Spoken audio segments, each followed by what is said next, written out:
외로우니까 사람이다. 요즘 친구들과 전화 통화를 하게 되면 친구들이 이야기 끝에 가끔 이런 말을 합니다. 호승아, 요새 왜 이렇게 외로운지 모르겠어. 예전에는 그렇지 않았는데 요즘 들어 정말 외로움이 느껴져. 친구들이 처음 그런 말을 했을 때는 그냥 하는 말이려니 하고 귀담아 듣지 않았습니다. 그런데 자꾸 그런 말을 듣게 되자 그대로 가만히 듣고만 있을 수 없어 가끔 이런 말을 합니다. 너무 외로워 마. 외로운 건 당연한 거야.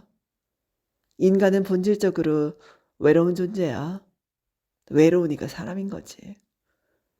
그러니까 왜 외로운가 하고 너무 고민하지 말고 외로움은 당연한 거다. 이렇게 생각해. 글쎄요. 저의 이 말이 외로움을 느끼는 친구들에게 어떻게 받아들여질는지는 모르겠습니다만 인간은 본질적으로 외로운 존재가 아닌가 싶어요. 인간이 지닌 이 본질을 이해하면 어느 정도 외로움을 이해할 수 있지 않을까 하는 생각이 듭니다. 물론 외로움과 고독은 구분되어야 해요. 외로움을 사회적 인간관계 속에서 형성되는 것이라고 하고 고독을 인간이라는 존재의 실존성 속에서 형성되는 것이라고 한다면 제 친구들이 말하는 외로움이란 이 두 가지 의미가 다 포함된 게 아닌가 싶습니다. 외로움을 이해하는 바탕이 있어야 고독을 이해할 수 있는 길이 열린다는 생각도 들고요. 사실 외롭기는 저도 마찬가지예요.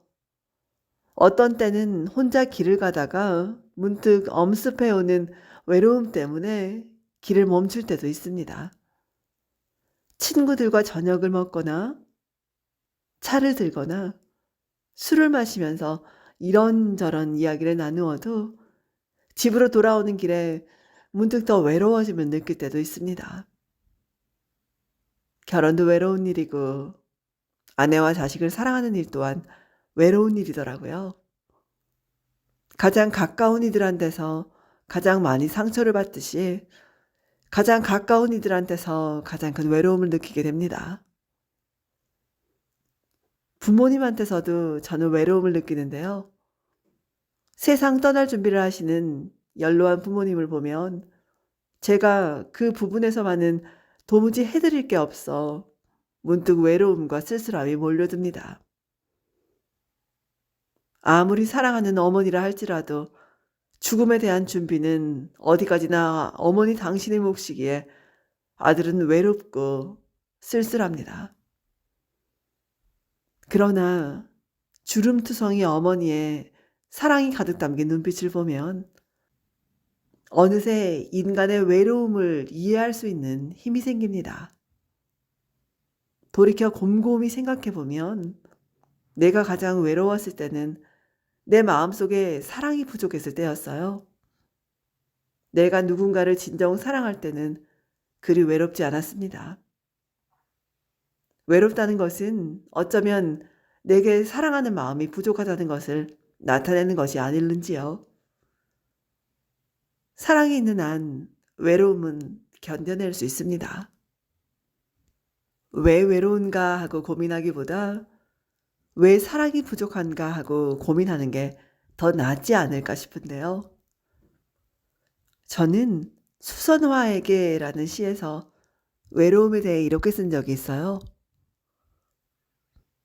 울지 마라. 외로우니까 사람이다. 사랑한다는 것은 외로움을 견디는 일이다. 공연히 오지 않는 전화를 기다리지 마라. 눈이 오면 눈길을 걸어가고 비가 오면 빗길을 걸어가라. 갈대숲에서 가슴 검은 도요새도 너를 보고 있다.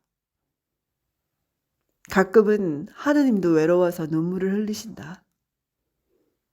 새들이 나뭇가지에 앉아있는 것도 외로움 때문이고 네가 물가에 앉아있는 것도 외로움 때문이다. 산 그림자도 외로워서 하루에 한 번씩 마을로 내려온다. 종소리도 외로워서 울려 퍼진다. 이상 내 인생에 힘이 되어준 한마디 책을 낭독해 보았습니다. 오늘도 너무 외로워하지 마시고요. 자발적 고독을 즐기시면서 행복한 하루 되십시오, 여러분. 고맙습니다.